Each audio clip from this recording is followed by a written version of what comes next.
Assalamualaikum warahmatullahi wabarakatuh.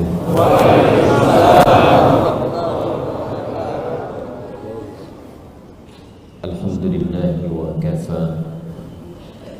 Wassalatu wassalamu ala rasulillahil mustafa wa ala alihi wa sahbihi wa dhurriyyatihi wa ummatihi wa man wafa. Wa ba'd. فيا أحباب الله وأحباب رسوله صلى الله عليه وسلم أوصي نفسي وإياكم بتقوى الله فقد فاز المتقون فلا تموتن إلا وأنتم مسلمون. فقال تعالى يا أيها الذين آمنوا اتقوا الله حق تقاته ولا تموتن إلا وأنتم مسلمون. Hadirin jamaah subuh rahimani wa rahimakumullah, saudara-saudariku, kita telah menunaikan salat subuh berjamaah. Semoga seluruh rangkaian ibadah yang telah kita tunaikan sampai detik ini diterima oleh Allah Subhanahu wa taala. Alhamdulillah, Allah telah menyampaikan kita pada awal pertengahan bulan Dzulqa'dah, 13 Dzulqa'dah 1443 Hijrah. Bukan Dzulqa'dah ya.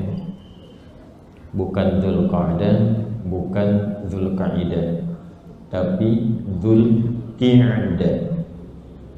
Dzulqa'dah.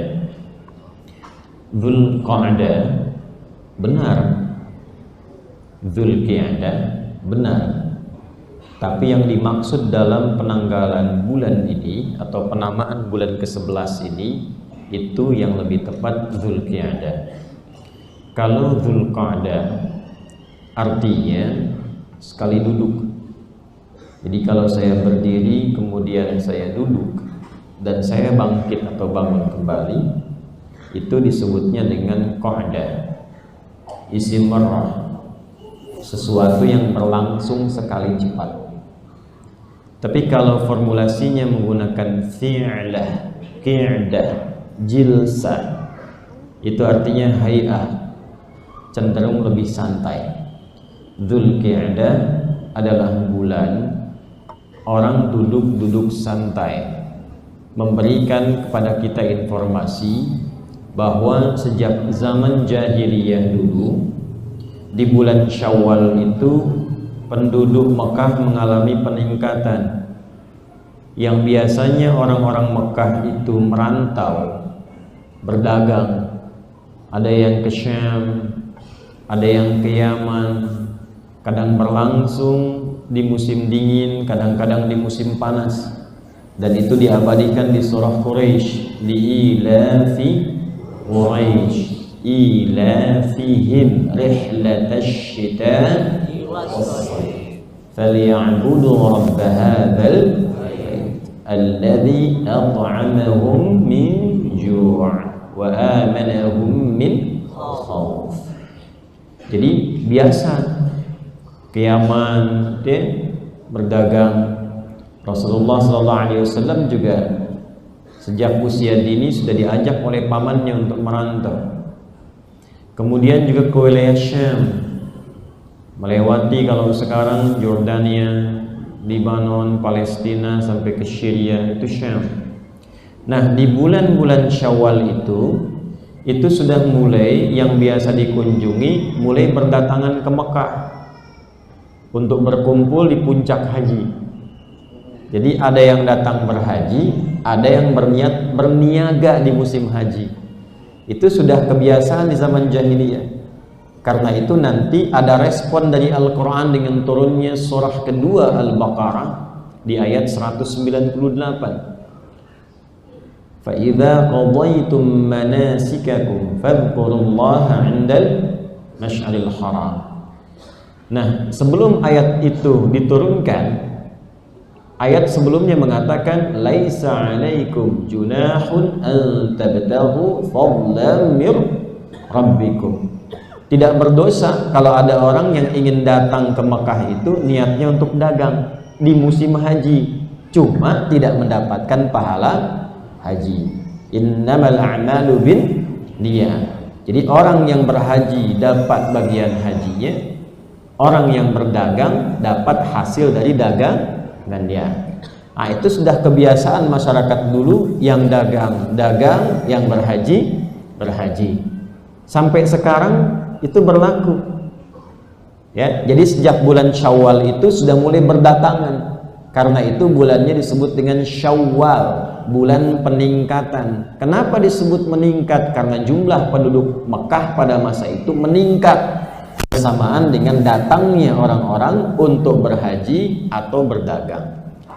Dan sampai sekarang kebiasaan itu berlaku. Kalau ada jemaah haji kita akan berangkat, itu mulai pemberangkatan di bulan Syawal. Ya, supaya tidak mengalami kepadatan-kepadatan yang menyulitkan kemudian untuk mendapatkan akses persiapan sebelum puncak haji. Jadi jemaah kita pun itu awal pemberangkatannya pasti Syawal, minimal kloter-kloter petugas. Ya, kita doakan insya Allah lancar, berkah, dan dimudahkan baik petugasnya ataupun juga jamaahnya semuanya insya Allah. Ya. Yang belum berangkat insya Allah diberikan kemudahan dan kelancaran untuk berangkat. Ya, tidak cukup dengan amin, nabung, siap-siap. Siapkan waktunya. Nah, nanti kalau sudah tiba di sana, yang biasa mengunjungi merantau sekarang dikunjungi. Yang biasa ke Yaman, orang Yaman datang. Yang biasa ke Syam, orang Syam datang. Karena yang dikunjungi datang berkunjung, maka yang biasa mengunjungi sekarang duduk-duduk santai menerima orang datang. Itu bulan ke-11. Maka disebutlah bulan ke-11 Dzulqa'dah, bulan duduk-duduk santai menerima orang datang. Puncaknya adalah bulan ke-12. Untuk menunaikan ibadah haji itu di bulan Dzulhijjah, bulan di masa itu ditunaikannya ibadah haji. Jadi persiapan dari sejak bulan ke-10, 10, 11, 12. 3 bulan itu jama'. 3 itu jama'. Tapi jamanya qillah. Qillah itu artinya jama' yang masih bisa dihitung. Kisaran 3, 4, 5 itu qillah. Kalau melebihi dari 9, misalnya 10, 11, 12 itu disebut kathrah. Nah, syahrun itu 1 bulan. Jamaknya ada 2. Ashhur jamak qillahnya kisaran 3. Kemudian syuhurun jamak kathrahnya 9, 10, 11, 12 itu syuhur. Karena itu ketika Allah membuka waktu mula persiapan haji itu menggunakan kata ashhur. Turunlah Quran surah kedua Al-Baqarah di ayat 197. Al-hajju ashhurun ma'lumat. Bulan persiapan menuju puncak haji itu, atau kalau ingin ditafsirkan diartikan sesuai dengan kata yang melekat, puncak haji itu disiapkan sejak bulan-bulan tertentu. Kalimatnya menggunakan ashhur, menunjuk pada kebiasaan masyarakat Arab pada masa itu, dan kini dimulai dari bulan Syawal.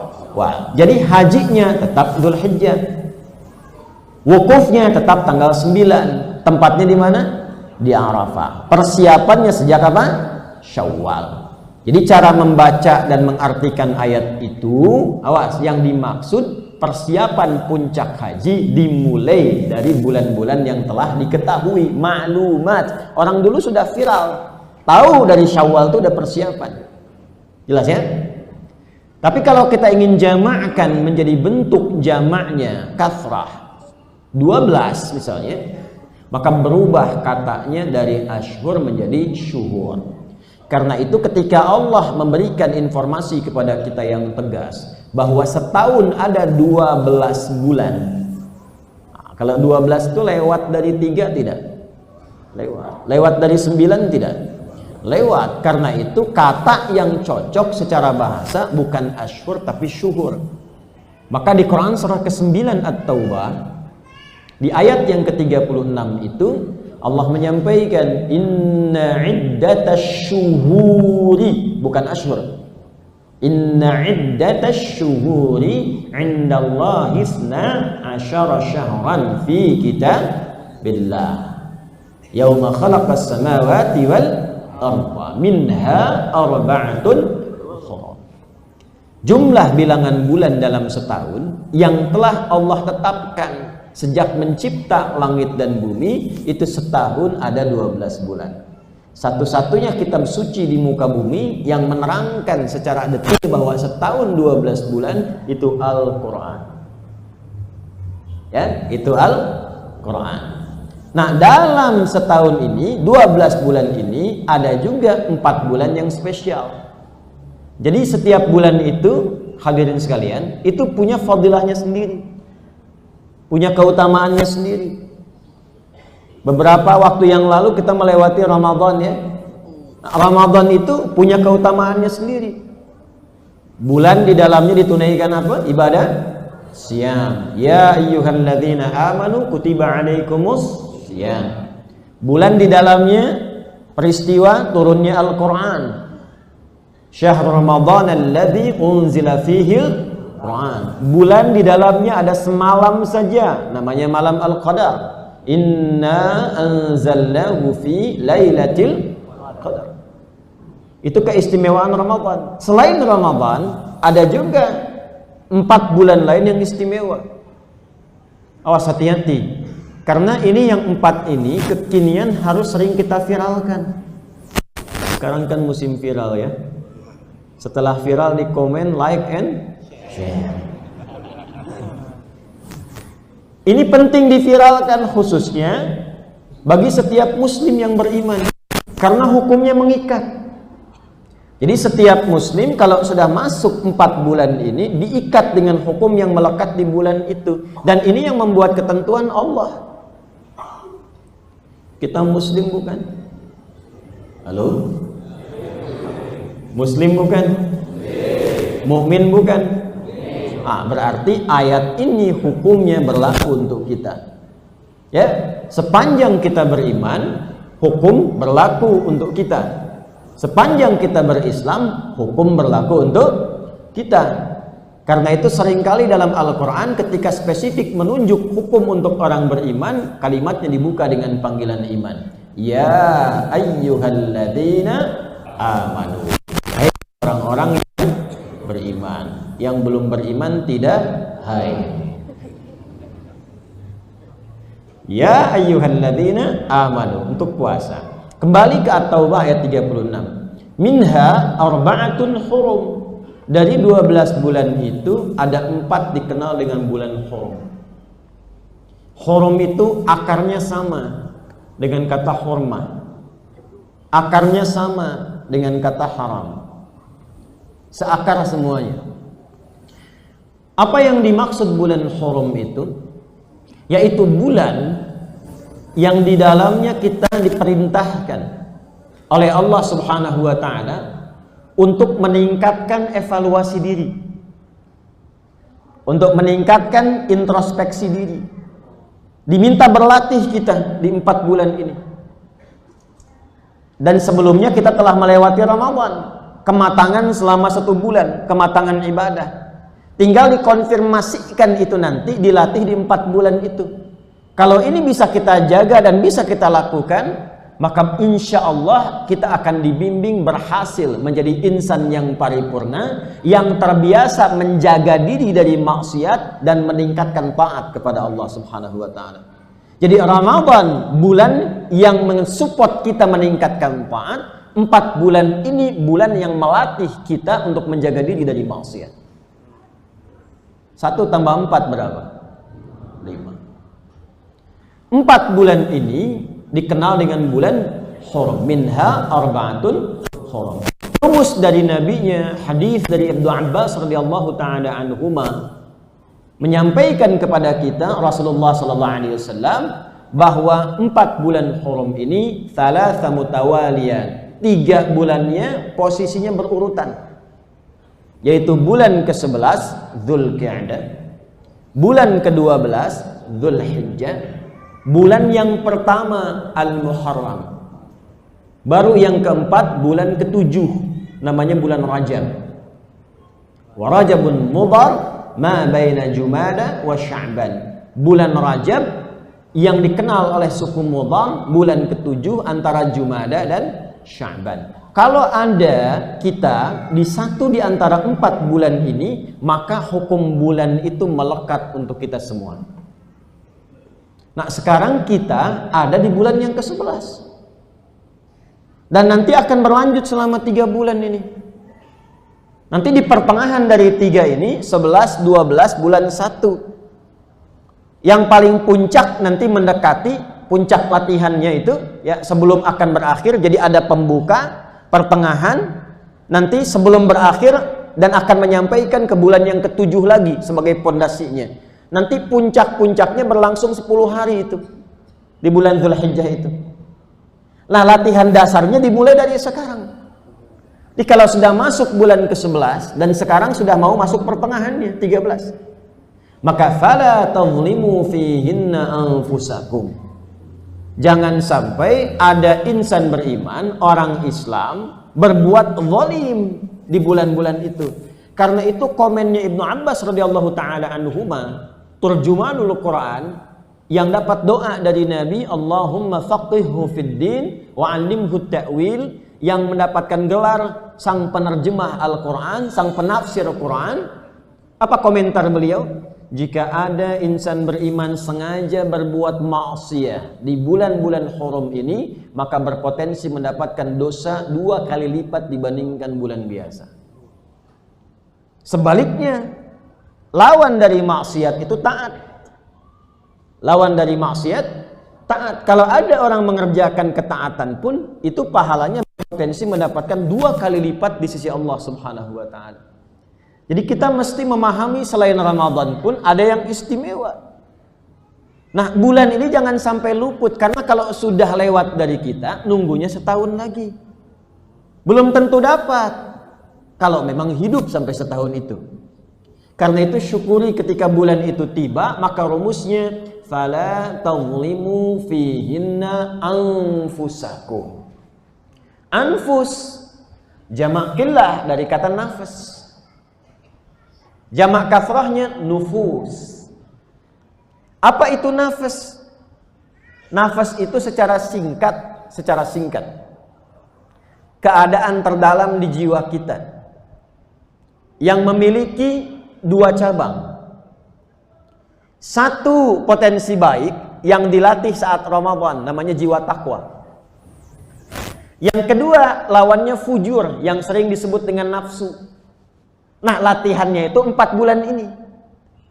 Dari mana taunya Ustadz 2 hal ini? Di Quran surah 91 Asy-Syams ayat 7 sampai 10. Wa nafsin wa ma sawwaha fa'alhamaha fujuraha wa taqwaha. Qad aflaha man zakkaha wa qad khaba man dassaha. Jadi dalam diri kita ini ada 2 kecenderungan. Kalau kita bisa melatih itu, maka jadilah kita insan kamil. Insan kamil itu bukan nama orang, Pak Insan Kamil, bukan. Ya. Insan kamil itu, insan manusia, insan itu disebutkan 65 kali dalam Al-Quran. Masih ingat 2 tahun lalu saya pernah terangkan? Nama manusia setidaknya ada 5 disebutkan dalam Al-Quran. Ada Bashar, disebutkan 35 kali dalam Al-Quran. Qul innama ana basyarum mithlukum. Ada lagi ins, disebutkan 18 kali dalam Al-Quran berpasangan dengan jin. Ya ma'syaral jinni wal wa ma khalaqtul jinna wal. Ada insan, disebutkan 65 kali dalam Al-Quran. Dan ada surahnya ke-76, surah Al-Insan. Hal ata 'alal insani hinum minan dahri lam yakun syai'an baik. Ada lagi apa? Bani Adam, disebutkan 7 kali dalam Al-Quran. Ya bani Adam khudhu zinatakum 'inda kulli masjid. Ada lagi apa? Ini yang paling favorit bagi umat Islam sekarang di muka bumi. An-Nas. Dan menjadi nama surah ke-114, surah An-Nas. Disebutkan setidaknya 241 kali dalam Al-Quran. Qul a'udzu birabbin nas. Nah, insan tidak disebutkan kecuali menunjuk pada makna manusia dengan segala totalitas aktivitasnya dari bangun tidur sampai tidur lagi. Jadi kalau disebutkan insan, yang dimaksud aktivitasnya. Segala perbuatan yang kita kerjakan dari bangun tidur sampai tidur, nah itu insan namanya. Nah, idealnya manusia yang beraktivitas itu mesti punya nilai di hadapan Allah. Jadi bermanfaat dunia, bernilai akhirat. Awas, hati-hati ya, bermanfaat dunia, bernilai akhirat. Jadi kalau kita minum nih, misal minum ya. Halo, minum itu tidak mungkin dilakukan kecuali ada apanya? Ada airnya gitu kan? Halo, minum. Contoh nih. Apa fungsi minum? Haus. Apakah haus itu akan hilang kalau tidak ada airnya? Nah. Tidak, saya tidak ngasih kode ke panitia. Dah, lihat sini. Apa fungsinya minum? Menghilangkan. Nah, itu manfaat dunia. Jadi kalau kita minum, hausnya hilang. Itu pun kalau ada. Lihat sebentar. Tapi itu hukum dunia. Sebab ketika minum, keluar lagi kotor. Apakah itu akan terbawa ke akhirat? Belum tentu. Belum tentu. Idealnya begini, ketika diminum hausnya hilang. Tapi ketika air itu masuk kemudian dari mulai kelisan sampai ke tenggorokan kita, itu harus punya nilai di hadapan Allah sebagai bekal pulang ke akhirat. Maka nilai yang menjadikan kita memiliki satu bekal untuk pulang ke akhirat itu yang membimbing kita bagaimana caranya minum punya nilai. Itulah yang disebut dengan ta'at. Nama lainnya ibadah. Nama lainnya apa? Ibadah. Untuk menjadikan perbuatan dunia punya nilai akhirat, maka Nabi memberi rumus. Rumusnya apa? Dengan doa yang melekat pada setiap perbuatan kita. Karena itu dalam Islam, dari bangun tidur sampai tidur, setiap perbuatan kita itu pasti ada doanya. Pasti itu. Bangun tidur tadi ada doanya? Ada. Bahkan caranya diatur kan? Di hadis riwayat Abu Daud itu nomor hadis 1367 dari Ibnu Abbas radhiyallahu taala anhuma, ketika beliau menginap di rumah bibinya Sayyidah Maimunah radhiyallahu taala anha, lalu melihat kebiasaan Nabi di malam hari sampai meriwayatkan kepada kita kini kita bisa temukan di hadis riwayat Abu Daud. Kana an-nabiy sallallahu alaihi wasallam atau bima ma'na wa kama qala, adalah kebiasaan Rasulullah sallallahu alaihi wasallam idza staiqadha min naumihi, kalau bangun dari tidurnya fajalasa, duduk sejenak. Nah, ini kalau kita ikuti bukan sekedar dapat manfaat dunia, tapi dapat pahala akhirat, dituliskan, punya nilai. Punya nilai. Kita bangun tidur bukan sekedar bangun ingin mengikuti cara bangunnya Nabi. Itu punya nilai. Setiap kita ikuti, perbuatan kita itu akan berubah dari sekedar amal menjadi amal solih namanya. Amal solih. Nah, amal solih itu punya nilai. Nilainya disebut dengan hasanah. Hasanah itu punya poin. Poinnya disebut dengan ajrun. Jamaknya ujur. Lahum ajrun ghairu mamnun. Setiap hasanah poinnya 10. Ada di mana? Quran surah ke-6 ayat 160. Yarhamukallah. Man jaa'a bil hasanati falahu asyru amsalihha.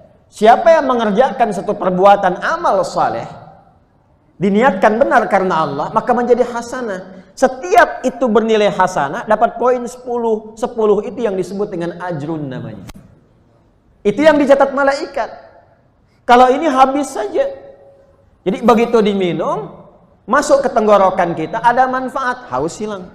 Itu manfaat dunia namanya. Tapi apakah setiap yang minum punya nilai akhirat? Belum tentu. Maka dari itu, ketika disebutkan kalimat insan dalam Al-Quran, diingatkan kita jangan sampai merasa manfaat dunia untung tapi akhirat rugi. Maka turunlah surah ke-103. Wal 'asr innal insana, bukan innal insan. Sungguh setiap manusia yang beraktivitas itu ada yang berpotensi rugi. Siapa di antara yang rugi itu? Adalah orang-orang yang tidak mampu mengkreasikan aktivitasnya menjadi amal soleh. Maka kalau ingin jadi amal soleh, bangun pondasi dulu. Yang pertama namanya pondasi iman. Illalladzina amanu wa amilus salihat.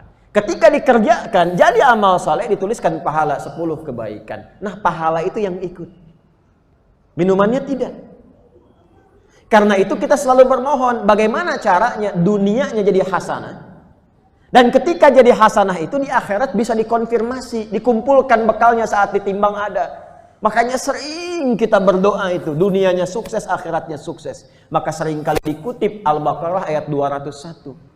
Wa minhum may yaqulu rabbana atina fid dunya hasanah wa fil akhirati hasanah. Dikonfirmasi. Dunia dapat hasanah, akhirat dapat hasanah. Wa qina adzabannar. Kalau sudah dunia akhirat dapat hasanah, bebas dari neraka. Jadi hidup itu sederhana. Kumpulkan hasanah sebanyak mungkin. Cara mengumpulkan hasanah itu ada 2 cara. Satu dengan cara takwa, meningkatkan ketaatan. Karena itu Allah beri jalan kepada kita lewat sholat, lewat puasa, lewat zakat, lewat umrah, lewat haji. Kan saat haji itu banyak dibaca kan? Saat tawaf dari rukun Yamani ke Hajar Aswad itu kan kita baca Rabbana atina fid dunya wa fil akhirati hasanah wa qina. Nah, spirit itu kita bawa, kita terapkan dalam kehidupan. Jadi bukan sekedar diucapkan. Jadi kalau kita berlatih serius, kerjakan yang baik. Nah, takwa itu nanti implementasinya disebut dengan amar ma'ruf. Apa namanya? Amar ma'ruf. Jadi mengerjakan yang baik, konsisten. Puasa, sholat, baca Quran, itu bagian dari takwa. Karena itu ketika sholat kita, ketika infak kita, ketika baca Quran, disebut bagian dari takwa. Dzalikal kitabu la raiba fi hudal lil muttaqin. Siapa orang takwa di sana? Alladzina yu'minuna bil ghaib wa yuqimunas shalah. Wa mimma razaqnahum yunfiqun. Walladzina yu'minuna bima unzila ilaik. Quran. Puasa, takwa juga.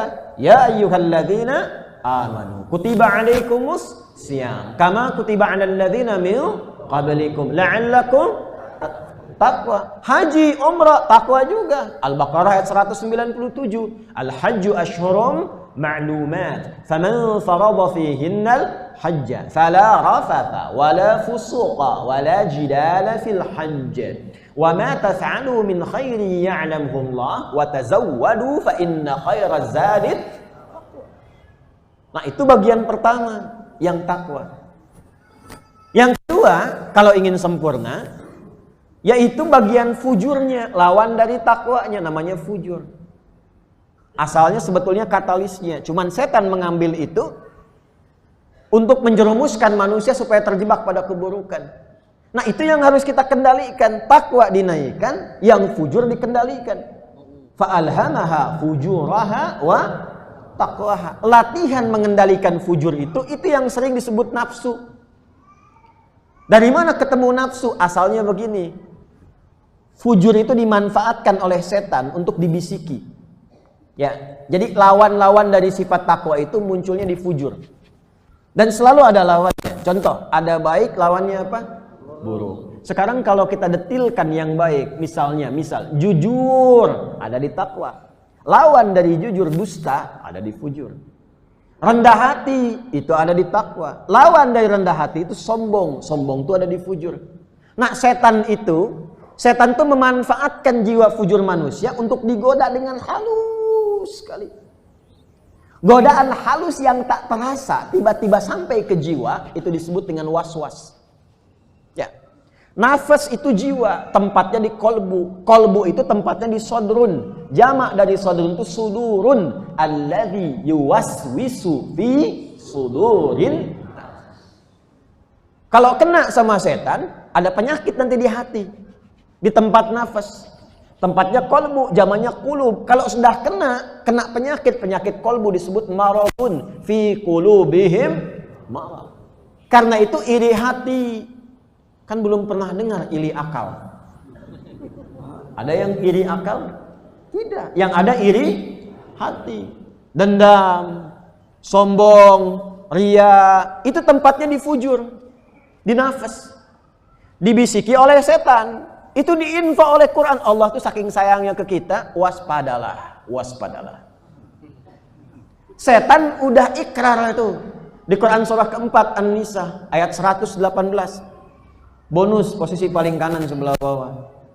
La'anahullah wa qala la'attakhidanna min 'ibadika nasiban mafruḍa. Setan ketika dilaknat oleh Allah, dia mengatakan, ya Allah, saya akan mencoba menggoda satu bagian dari jiwa manusia. Yang digoda itu yang dimaksud fujur.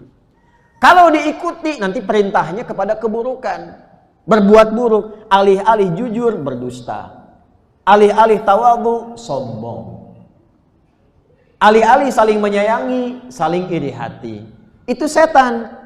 Di mana infonya? Quran surah ke-12 Yusuf ayat 53. Wa ma ubarni'u nafsi innan nafsa la'ammaratum bisu illa ma rahima rabbi. Nafsa la'ammaratum bisu. Nafas ketemu su disingkat nafsu. Asalnya dari situ. Tadinya netral. Halo? Maka di bulan-bulan seperti ini kita harus berlatih mengendalikan diri kita supaya tidak dikuasai setan. Cara berlatihnya nggak rumit sebetulnya Pak, Ibu, teman-teman sekalian. Sederhana teorinya. Prakteknya kembali ke kesungguhan kita. Caranya bagaimana? Selama 4 bulan ini, minimal 3 bulan ini, kita mulai nggak usah langsung semua dulu. Misal, dalam 3 hari latihan dulu untuk akal pikiran kita. Bagaimana kita melatih setiap waktu selalu berhusnudzon kepada Allah Subhanahu wa taala. Jadi kalau sudah terbiasa berlatih, wahai halim mendung, husnudzon sama Allah, mungkin Allah sedang ingin memberikan keteduhan di wilayah wahai halim ini. Jadi bukan bikin status, wahai halim mendung. Tidak. Dari pikiran itu kalau sudah bagus, tindakannya pasti akan positif. Macet, insan kamil tuh beda. Begitu macet itu, yang difikirkan di pikirannya itu apa yang harus saya lakukan yang positif ketika macet ini. Di tangan tuh nggak sibuk dengan klakson, pompin, macet Pak, tahu? Tidak. Alhamdulillah dikasih macet, bisa murajaah. Ya Allah, lampu merah sini sampai ke situ 1 juz. Ada apa di situ sampai macet? Dia dapat 1 juz tuh. 1 juz, Masya Allah. Ya. Jadi pada akhirnya semua yang dilihat, didengar, dirasakan itu fabi ayyi ala'i rabbikuma kadziban. Nah ini yang dimaksud Nabi itu ajaban li amril mu'min. Jadi kalau sudah dapat itu orang insan beriman tuh begitu mengagumkan kata Nabi itu. Karena semua yang terlihat tuh baik. Karena itu ketika dia mendapatkan kesenangan, dia bersyukur. Dan ketika mendapatkan sesuatu yang terasa tidak ideal, dia bersabar. Syukur dengan sabar itu mahal. Itu kalau dibawa ke rumah tangga, nikmat sekali. Nikmat. Sekitar 2 tahun lalu, saya pernah mengisahkan, masih ingat? Halo? Mana yang bilang masih? Coba ceritakan.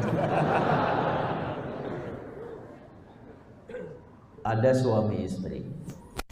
Ada suami istri. Kalau suami itu laki-laki perempuan? Istri perempuan. Ingat terusnya ya. Allah menciptakan Adam dan Hawa. Ya, sekali lagi, Allah menciptakan Adam dan Hawa, bukan Adam dan Hendra. Ya. Baik. Ada suami istri. Dua-duanya saleh. salihah. Suami saleh, istri salihah. Allah memberikan keutamaan pada istri beliau itu dengan paras yang luar biasa, cantik dan taat. Yang suami baik, cuman kata orang-orang yang lihat wajahnya biasa-biasa saja. Kadang-kadang orang mengatakan cantik, ganteng itu relatif, kalau jelek mutlak katanya. Itu manusia yang belum paham cara memahami kehidupan. Perhatikan sini. Satu kali, ini kisah nyata. Dan ini pelajaran orang-orang soleh dulu. Ya. Saya tidak terbiasa mengambil kisah-kisah fiktif untuk disampaikan. Jadi kalau ada riwayat-riwayat yang baik, itu yang kita tampilkan. Satu kali istrinya dandan luar biasa sampai nampak betul kecantikannya. Ibu, bu, dandannya untuk suaminya, bukan suami orang. Antum juga kalau mau lihat-lihat foto profil, lihat foto antum, istri antum sendiri, bukan istri orang. Ya. Dandan cantik sampai suami melihat, ketika melihat mata tak mampu berkedip, wajah tak mampu berpaling.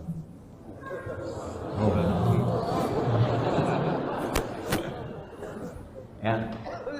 Apa yang terjadi? Istrinya kemudian komen, "Zauji ma bika." Sayang, kamu apa? Kata beliau, "Saya bersyukur kepada Allah yang telah menitipkan engkau sebagai pasangan hidup." Istrinya menjawab, "Nahnu fil jannah insyaallah. Insyaallah kita berdua ke surga." Kok bisa, kata suaminya? Sebab engkau bersyukur kepada Allah karena dititipi aku untukmu, dan aku bersabar karena Allah dititipi engkau untukmu. Itu bercanda, tapi candanya canda yang menghadirkan kenikmatan dan peningkatan iman. Jadi keduanya tertawa, tapi tawa bahagia. Tawa yang membangun kenikmatan dalam iman dan menghadirkan pahala. Rumah tangga itu kalau sudah menikah banyak pahala di situ. Yang belum menikah. Sabar ya, insya Allah. Mudah-mudahan sebelum kiamat kurang 2 hari ada jalannya. Puasa aja dulu, puasa ya.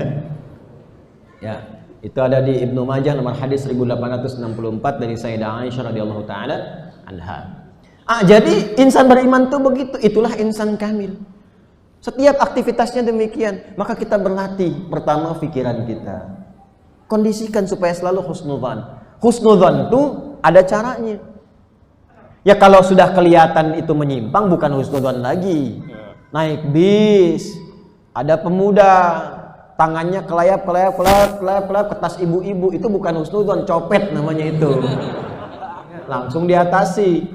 Nah, yang kedua ini melatih diri untuk mencegah perbuatan maksiat disebut nahi mungkar. Maka amar ma'ruf dan nahi mungkar itu sepasang. Kalau sudah kita dapat paketnya amar ma'ruf nahi mungkar, maka akan berubah kita menjadi khairul insan. Kalau kompak ini semua bekerja sama untuk mewujudkan itu, maka akan berubah dari khairul insan menjadi khairul ummah. Karena itu ketika orang jahiliyah masyarakatnya berubah menjadi khairul ummah, itu disebutkan oleh Allah amar ma'ruf nahi mungkarnya. Turunlah Quran surah ketiga Ali Imran ayat 110. Kuntum khaira ummatin ukhrijat lin nas. Kapan jadi khairul ummah? Ta'muruna bil ma'ruf wa tanhauna 'anil munkar wa tu'minuna billah. Setelah latihan pikiran, 3 hari kemudian latihan mata. Lihat apa yang baik menurut Allah, lihat. Yang tidak baik nggak usah dilihat, palingkan. Dan itu nggak main-main latihan ini di bulan Dzulqa'dah. Iman kita dipertaruhkan. Karena ayat mata dibuka dengan kalimat iman. Kullil mu'minina. Muhammad SAW katakan pada setiap insan beriman. Wa kullil mu'minati, dan perempuan-perempuan beriman. Laki-laki perempuan sama di sini. Untuk laki-laki yaghuddu min absarihim, palingkan pandangannya dari yang tidak layak dipandang. Yaghudduna min absarihin, demikian perempuan, jangan pandang sesuatu yang tidak baik menurut Allah. Ini saya kasih rumus cepat ya. Halo? Ini rahasia antara kita saja. Sepekan aja, sepekan. Coba lihat anak-anak yang menghafal Quran. Jalan-jalan lihat masjid. Lewatin kuburan. Sepekan aja. Sepekan mampir masjid lihat. Terus lihat anak-anak TPQ, lihat para penghafal Quran. Latihan mata aja, latihan mata. Tapi jaga mata itu dari pandangan-pandangan yang diharamkan. Gambar-gambar yang tidak elok, yang mungkin bisa dilihat di lingkungan sosial, palingkan. Latihan sepekan aja, lihat hasilnya. Demi Allah, sepekan Anda keliling lihat penghafal Quran anak-anak kecil, Anda akan bertanya, ya Allah, 4 tahun sudah 30 juz. Saya 40 tahun juz 30 pun belum ada. Cita-cita masuk surga, pengen Firdaus lagi gitu. Minimal kalau bukan Anda getarannya untuk Anda pribadi, minimal Anda merencanakan untuk anak Anda. Lewat kuburan, lihat. Kadang-kadang oleh Allah ditampakkan peristiwa-peristiwa supaya kita memandang itu untuk diri kita, renungkan. Besok-besok saya akan ke sini, siapa yang nyolatkan saya? Siapa yang mengantarkan jenazah saya? Ya. Itu mesti difikirkan. Kalau kita berlatih untuk pandangan begitu sepekan saja, itu akan menjaga setidaknya sampai akhir kehidupan kita. Setelah itu lisan, turun ke lisan. Ya. Latihan bagaimana berkata yang baik-baik. Menjaga dari yang tidak baik. Dan itu dapat pahala. Karena itu melatih lisan. Awas.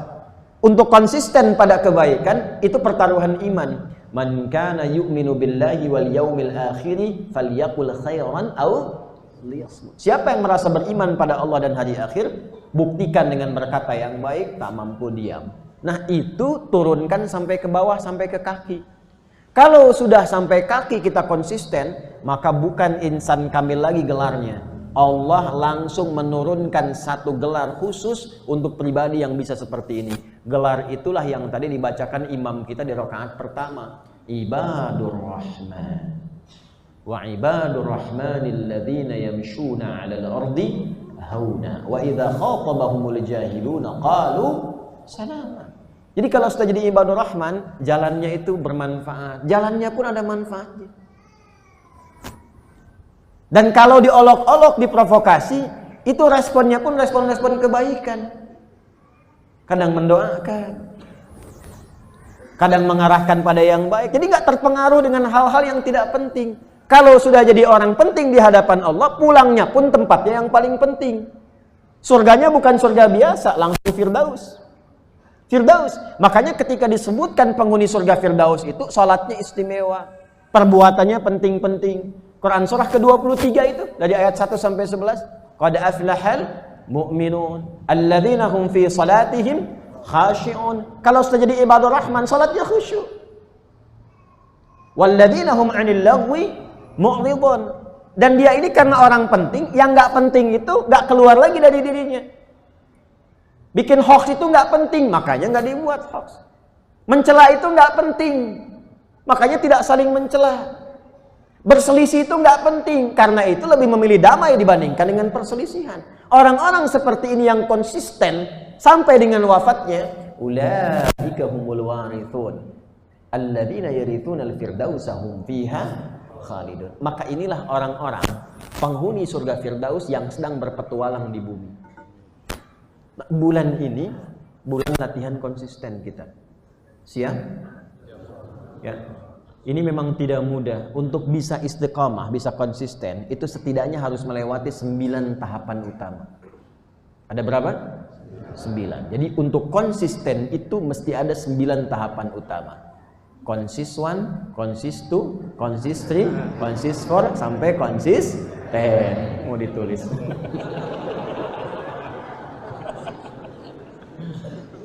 Yang tadi itu tinggal dikeluarkan saja. Ya. Ini mukadimahnya. Mukadimah ya subuh ya. Kita kan dialog ya hari ini ya. Baik, saya berikan waktu 15 menit ke depan supaya ada kita waktu efektif. untuk mengoptimalkan diri. Setidaknya saya ingin ada pesan yang dibawa dulu untuk semua sebelum ada diskusi 1-2 yang mungkin mewakili satu bagian atau keseluruhan dari kita semua. Insya Allah kita jadi orang baik ya, insya Allah. Dan kebaikan itu tolong viralkan untuk semua. Jangan soleh sendirian. Kalau soleh sendirian di surga sama siapa nanti? Ya, baik. Tadi saya belum contohkan ya, perbuatan jadi amal soleh. Kalau tidak tahu doanya, cukup katakan Bismillahirrahmanirrahim. Katakan apa? Bismillahirrahmanirrahim. Dalilnya apa? Qala Rasulullah sallallahu alaihi wasallam, kullu amrin dhi balin la yubda'u fihi bi bismillahirrahmanirrahim fahuwa abtar.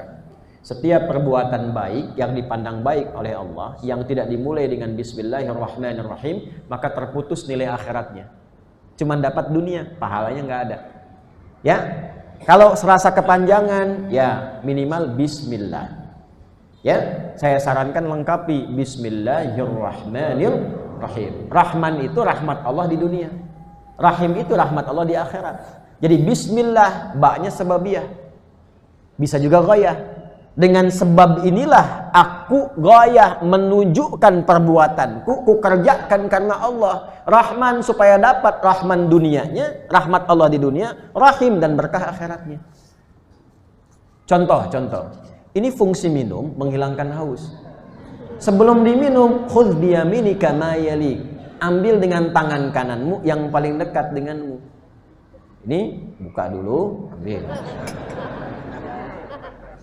Thumma sammillah, sebelum diminum sebut nama Allah. Bismillahirrahmanirrahim. Baik, bismillah.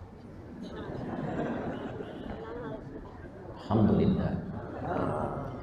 Riwayat sebelum minum bismillahirrahmanirrahim. Tegukkan diminum, selesai alhamdulillahirabbil alamin. Jika terbiasa seperti itu minumnya, ini riwayat ya. Jika terbiasa minumnya seperti itu, tidak ada celah bagi setan untuk memanfaatkan bagian yang telah diminum itu. Setan nggak ada bagiannya.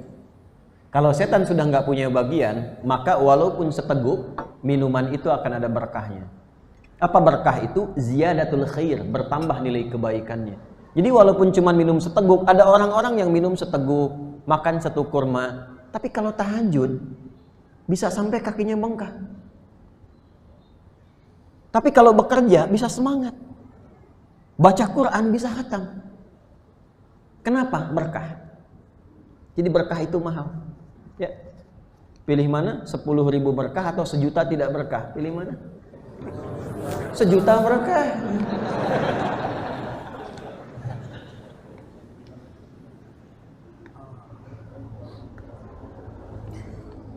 Bismillahirrahmanirrahim. Assalamualaikum warahmatullahi wabarakatuh. Izin bertanya di luar tema Ustadz, karena memang tidak ada tema kita hari ini. Soal waris, sebaiknya kapan pembagian harta waris setelah ayahanda meninggal dunia dan meninggalkan rumah cukup bernilai yang juga ditinggali ibunda? Rumah dibangun dari harta atau bekerja bersama setelah pernikahan? Dan bagaimana jika misal ada salah satu ahli waris mengharap menyegerakan karena keterpurukan materi, di sisi ahli waris lain ada yang tidak setuju alasan menghargai ibu? Jazakallah khair. Assalamualaikum warahmatullahi wabarakatuh. Assalamualaikum.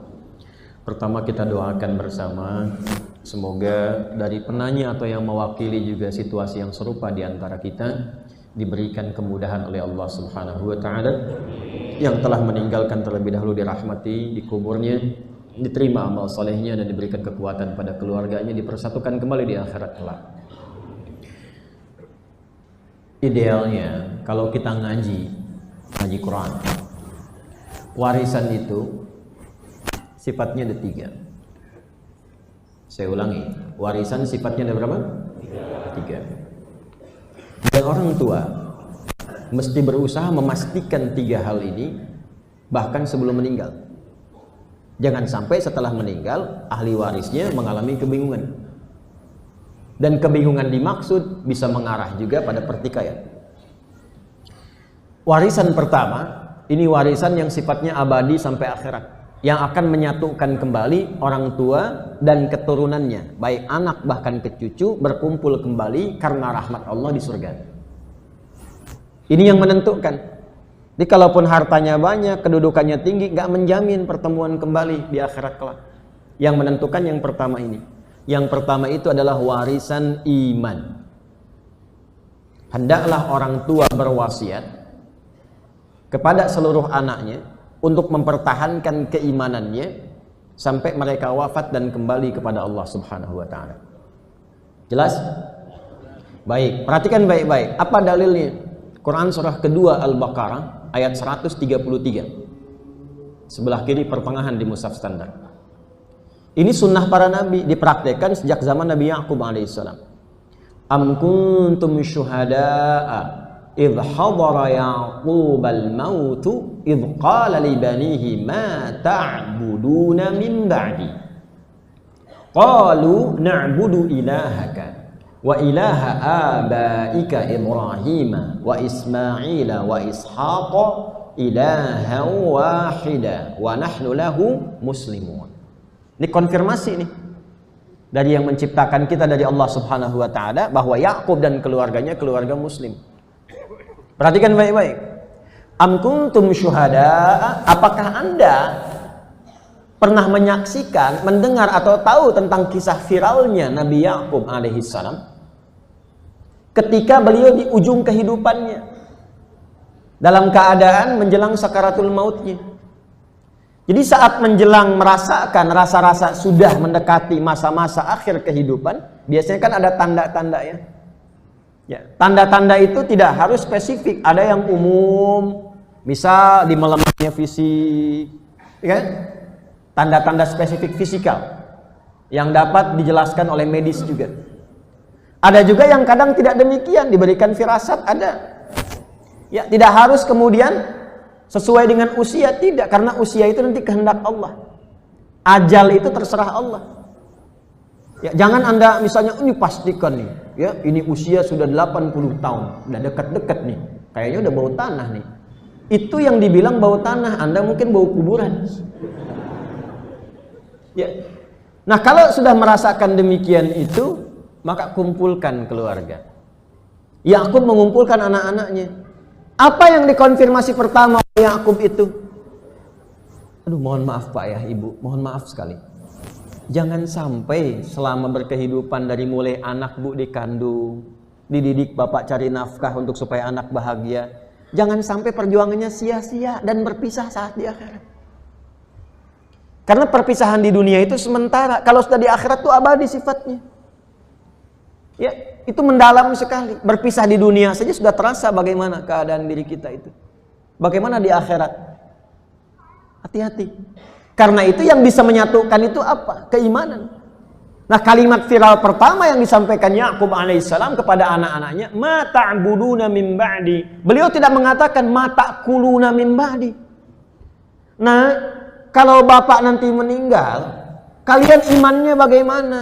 Siapa yang kalian sembah kalau bapak meninggal? Yang dikonfirmasi iman. Bukan ma ta'kuluna min ba'di. Kalau bapak meninggal, kalian nanti makan apa? Karena itu yang penting untuk dipastikan, kan Anda sekarang rawat-rawat tuh anak tuh. Cucu dilihat-lihat, disayang-sayang, ditimang-timang, digendong-gendong. Iya kan? Kalau mampu beli sepeda, diberikan sepeda.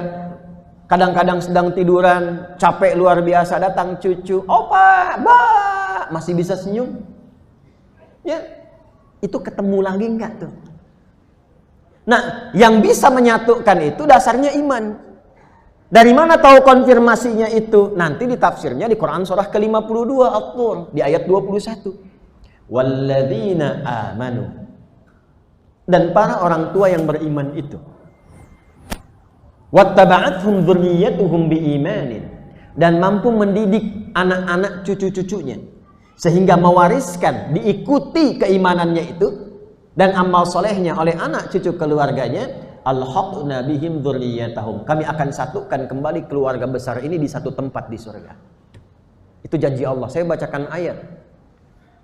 Dan kalau sudah dibacakan ayat, gak boleh ragu insan beriman itu. Dzalikal kitabu la raiba fihi.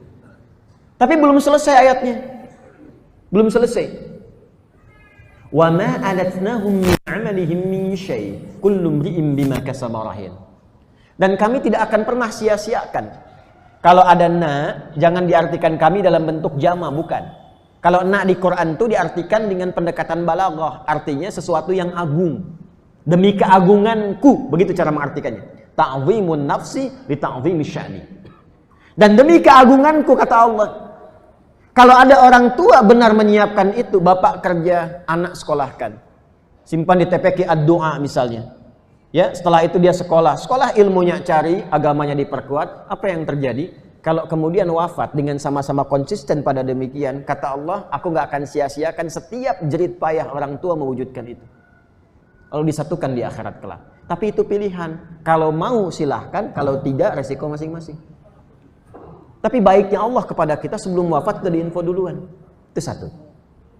Jelas? Nah, cari amalan-amalan yang jadi kebanggaan di akhirat. Kalau dunia itu udah biasa. Saya ulang ya, dunia sudah biasa. Dapat Nobel, maaf, jangankan insan beriman, yang belum beriman banyak. Dapat penghargaan, gelar tertinggi banyak. Semua rata, itu dunia. Yang bangga itu saat anak bapak memanggil dan panggilannya langsung diperintahkan oleh Allah. Anak dipanggil, orang tuanya dipanggil, dan diviralkan, ditunjukkan kepada seluruh penduduk langit dan bumi. Nih, keluarga luar biasa. Lalu anak diperintahkan memberikan mahkota di kepala kedua orang tuanya.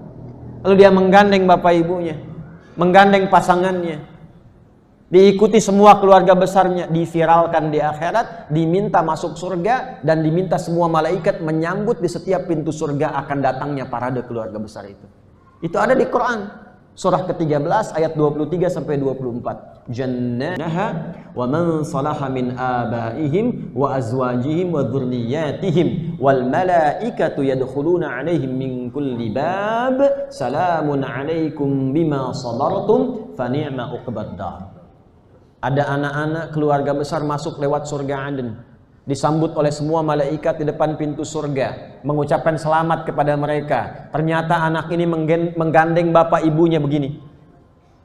Dan di Quran surah ke-35 Fatir ayat 33 tidak langsung menggandeng, tapi dipakaikan jubah kehormatan dulu, diberikan gelang-gelang emas.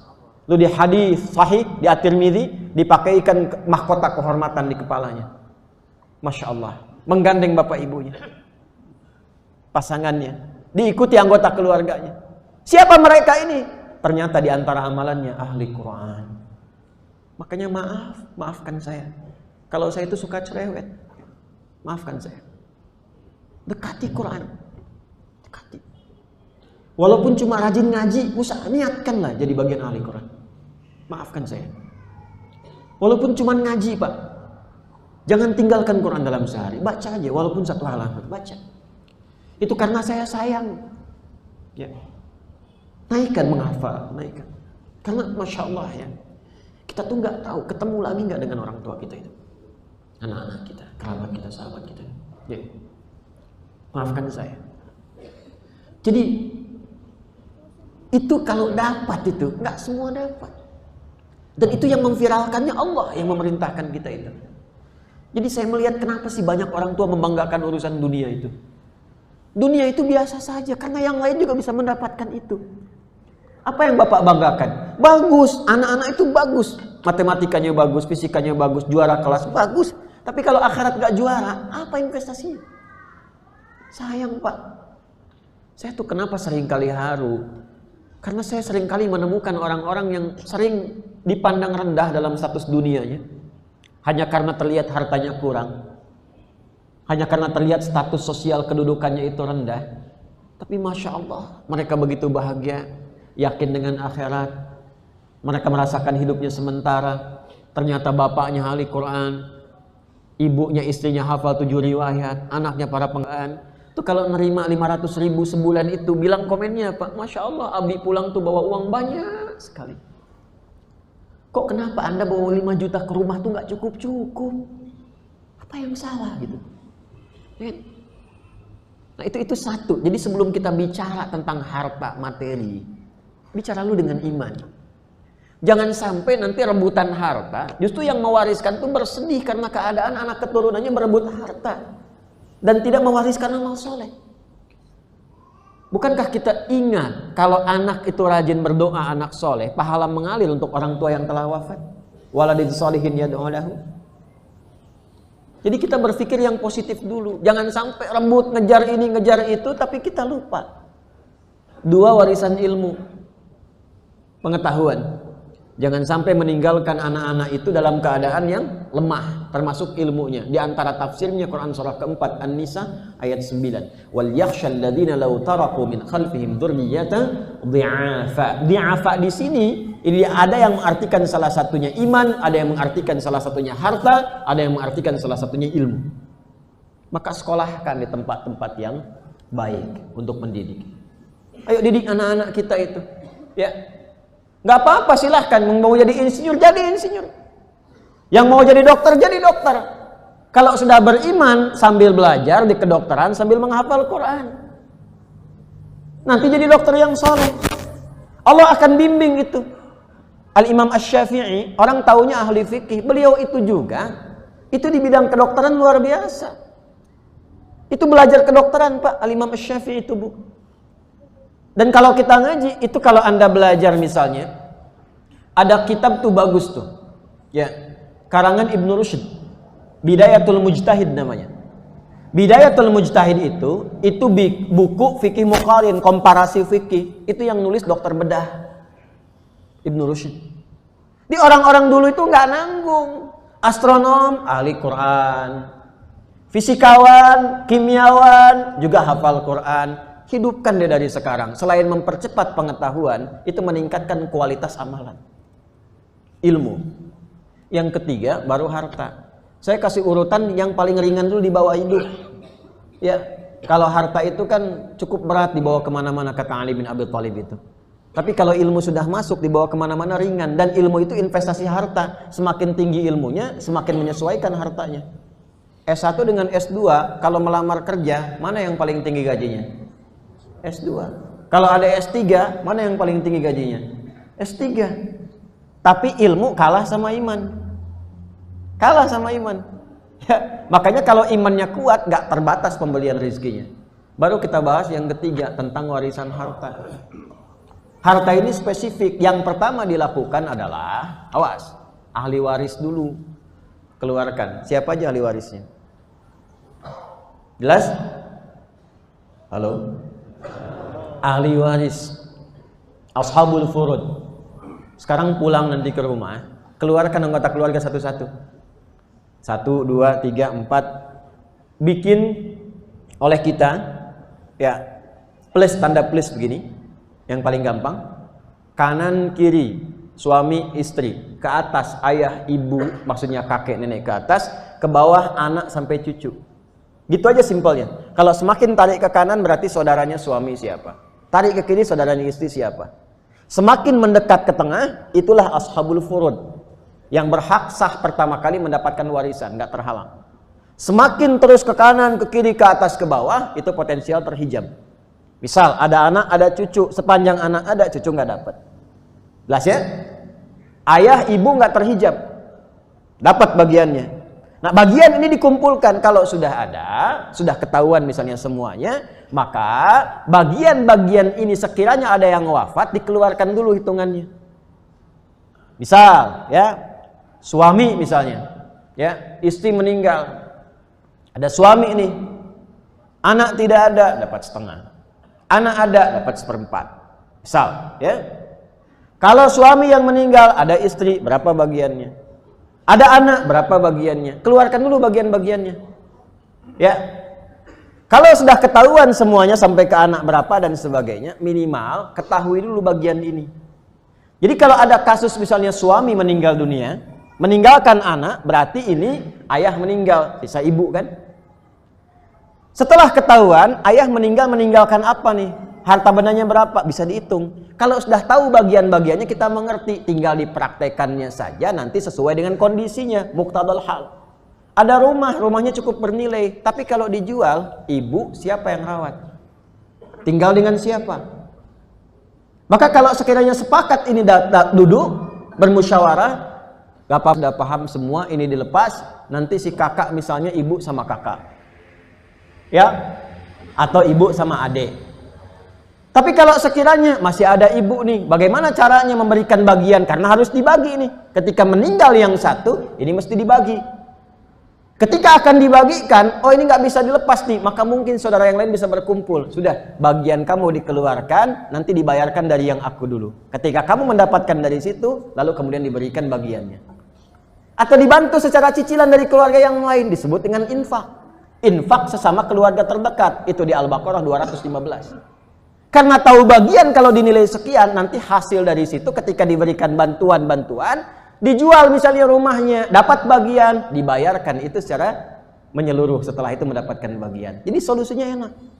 Solusinya enak. Pertama, ketahui bagiannya dulu. Yang kedua, kalau kita hukum membagikan, memang harus dibagikan setelah orang yang meninggal itu wafat.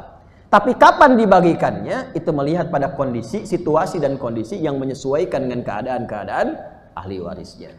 Paham sampai sini? Nah, jadi keluarga ini saya kira nanti duduk bersama, dilihat ini, ya. Kalau sekiranya ibu sepakat untuk dilepas, silahkan dilepaskan, dibagikan, tapi bakti kepada ibu itu mesti ditingkatkan. Tapi kalau misalnya ibu masih ingin di situ dan sebagainya, maka saudara yang lain membantu meringankan kesulitan yang dihadapi saudara yang ini dan bisa dikonfirmasikan dengan nilai sekiranya warisan yang kemungkinan didapatkan oleh anak ini. Jelas ya? Baik, wallahu taala alam bissawab. Terakhir ya. Terakhir ya. Kita sampai jam berapa? Baik ya.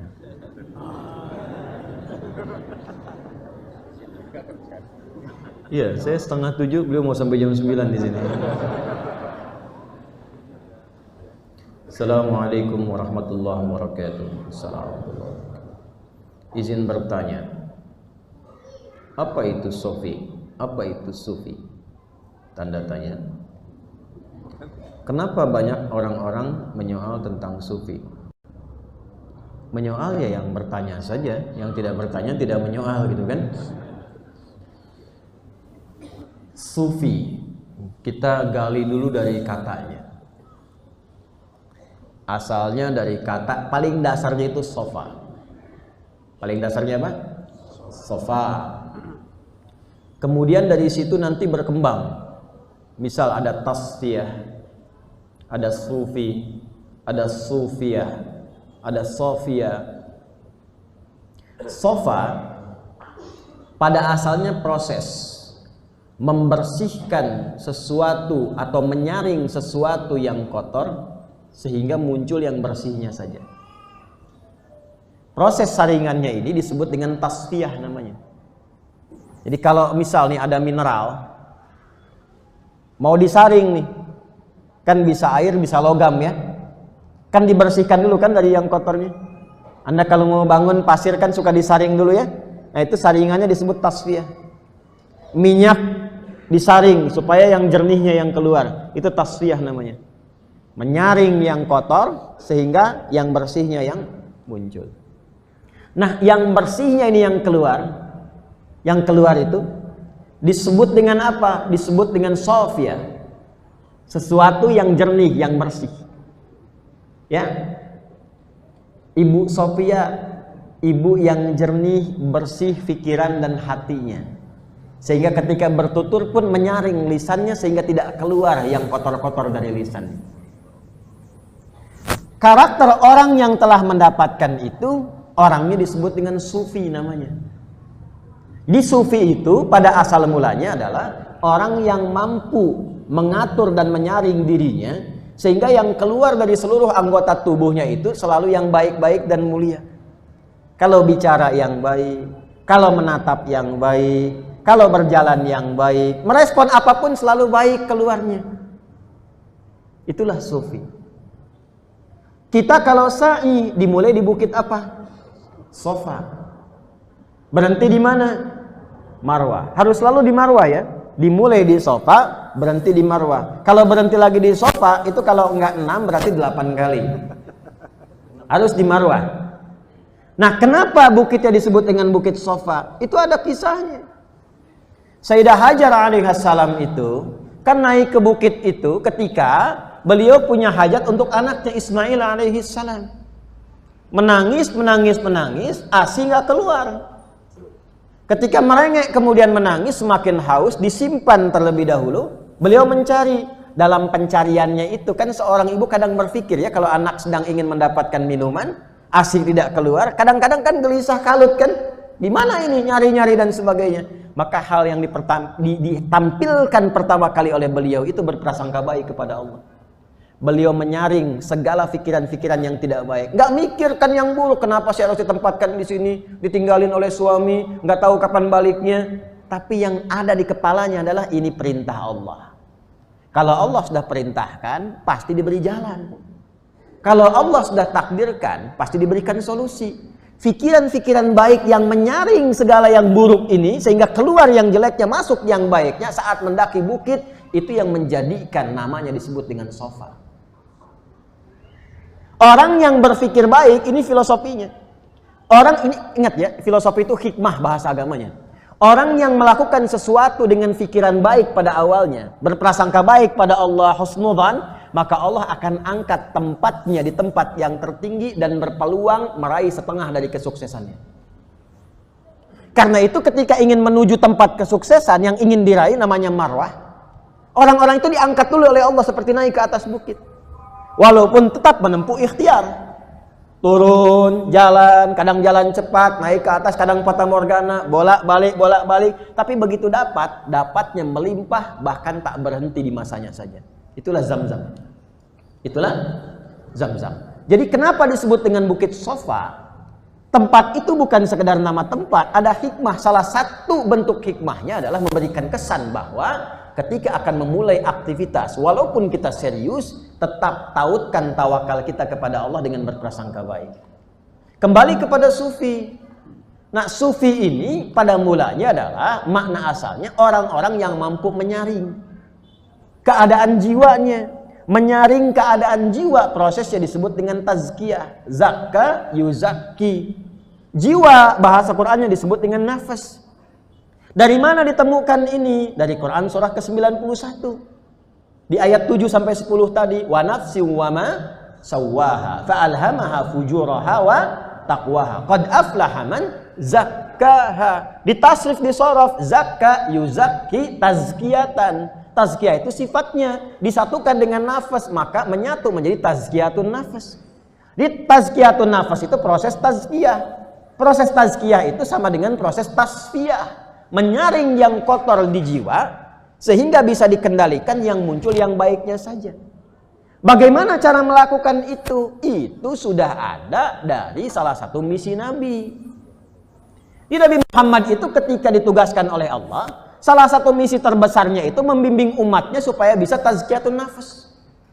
Ya, itu ada di Quran surah kedua Al-Baqarah ayat 151. Kama arsalna fikum rasulan minkum yatlu alaikum ayatina wa yuzakkikum wa yu'allimukumul kitaba wal hikmata wa yu'allimukum ma lam takunu ta'lamun.